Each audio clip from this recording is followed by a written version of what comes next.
Welcome to LA55 Customs. Today we're going to be working on a 2008 Land Rover LR2. We're going to be replacing the brake vacuum pump. Now this is a rebuilt vacuum pump, so it ran me about $30. If you wanted to get a brand new one, it's around $70. Or if you want to just rebuild it yourself, you can get yourself the O-ring kit. This is around $30. So rebuilt, $30. O-rings, $30. So you might as well just go ahead and get your rebuilt. This is the actual, so this is a Volvo motor. It's the S60, the S80, the V70, and so on and so forth. But this is a genuine OEM part. Again, there you go. This is the part number that you're going to be using for this, for your brake vacuum pump.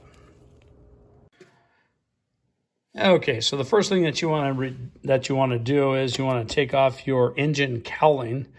The cover itself, you just lift straight up, and it just pops directly straight off. We'll get that set off the side. And then what you want to do is come over here to your mass airflow sensor, and you're going to push in on the tab right here, and then you're going to wiggle it and pop it off. So then the next thing that you want to do is we're going to probably just take out this whole entire, see it pulls just directly straight up, and there's a couple tabs on the bottom that pops into place. And you can either swing it out of the way if you can without damaging it. If you can swing it out of the way, that's the best way. And there is your brake vacuum pump that you're going to replace. Pretty simple, right, straightforward. So let me show you how to take this apart. Okay, so you'll have two 10mm bolts, one on this side and one on the other side. Let me show you real quick. Right here. So you're going to have one here and one here. So the thing sits, so the thing sits like this on the engine. So you'll have one up top and then one kind of down in the middle. So go ahead and take those off, 10mm bolts. Okay, so these are the bolts that you'll be taking out too.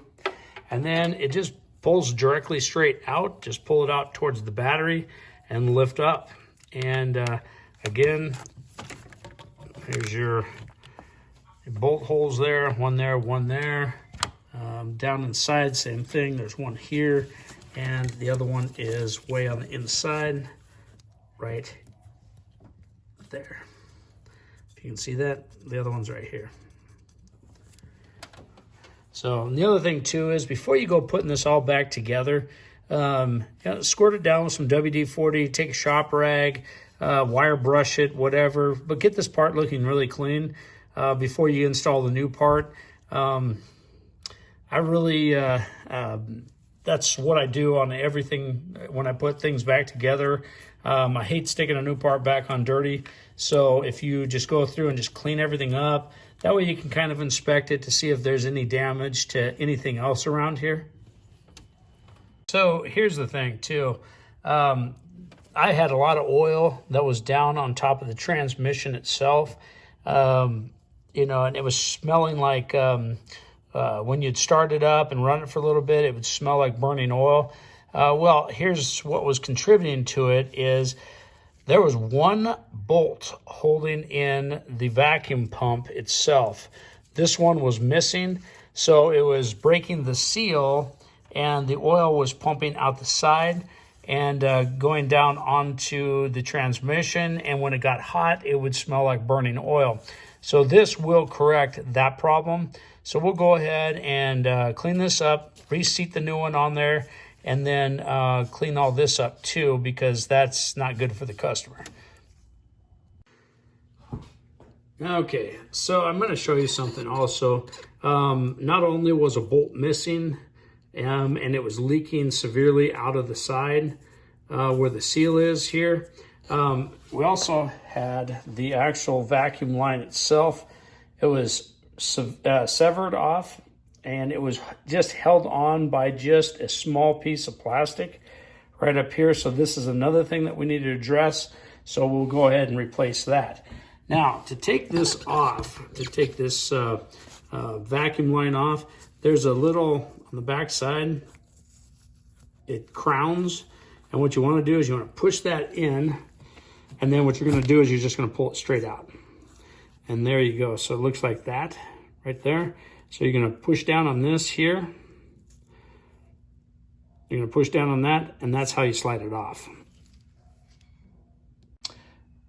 Okay, so if you look at this, you can see this is the top part of the motor here. You can see, look at all this oil that was just saturated on there. It also accumulated on top of the transmission. It's because that one bolt was not in place, and it just was dumping the oil down and dripping onto the transmission. So that's the problem, and that's the reason why it was smelling like burning oil. We're going to reinstall the new one. I went ahead and shot WD-40 all over it, cleaned it up really good, so it is ready for the new part to be put back on. Okay, so when you start to put in the new piece, you have a slot right here, and there's a slot on the other side, and that is where this piece and this piece, they have to slide into. So when you go ahead and when you install it, you know, this is the top part, so it looks like that. So the connection here is on the top, and then what you're going to do is you're going to take it, slide it into place, and then you have to lock it in just like that, and then turn it and line up your bolt holes, and you're good to go. So now what you need to do is put your bolts back in and go ahead and tighten those things up. Okay, now the other thing too I wanted to tell you is once you start tightening your bolts down, I like to suck one side down a little bit and then work on that side and keep going back and forth until they're both snug. That way it keeps even pressure on the actual unit, and it sucks it in without any gaps or anything. If you do one side and you crank it down, a lot of times what it'll do is it gets cockeyed, and so then you have a gap. So what you want to do is just start to slowly take this one in, go to the other side, slowly take that one in, and then just keep going back and forth until they both seat down. And then you should look like that, where it's all seated and you have no gaps whatsoever. So you want to double check that. So anyways, bolts are in, they're tightened up, and now we just installed the top vacuum hose. So go ahead and install your vacuum hose and get that thing locked in. And then next thing we got to do is we're going to put in the air box and hook that all back up, and then we'll put the top cowling on. Okay, so now we're going to go ahead and install your air box. And I just want to point out a couple things that are kind of critical. There's a little like sleeve here that runs up and around here.